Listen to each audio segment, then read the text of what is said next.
795 நாள் கம்ப்ளீட் பண்ணுறதுக்கு வீட்டிலேருந்து நம்ம கிளம்பிட்டோம்.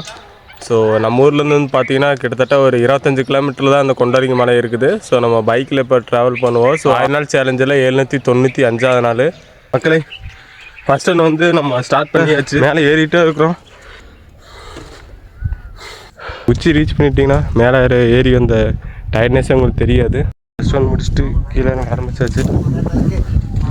எவ்வளோ தூரம் இருக்கு? பாதி தூரம் இருக்கும். ஃபஸ்ட் ஒன்று கம்ப்ளீட் பண்ணி முடிச்சாச்சு. 2வது ரவுண்டு மேலே போய்கிட்டு இருக்கிறாரு. ஆதரவு கொடுங்க தம்பிக்கு.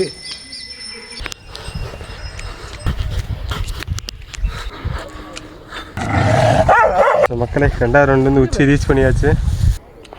ஓகேண்ணா. 3வது ரவுண்டு மேலே போக ஆரம்பிச்சிடலாம். எப்படி பிடிக்காம ஏறுறீங்க இறங்குறீங்க? பழக்கம் தான் ப்ரோ. மக்களே 3வது ரவுண்டு முடிச்சுட்டு கீழே இறங்க ஆரம்பிச்சாச்சு. 4வது ரவுண்டு மேலே எழுதி சுற்று. ஸோ 4வது ரவுண்டு மேலே போயிட்டுருக்குறோம். முடிச்சிடலாம். ரீச் பண்ணிக்கிறோம். 4வது டைம் வந்து உச்சி ரீச் பண்ணியாச்சு. எல்லா புகழும் இறைவனுக்கு.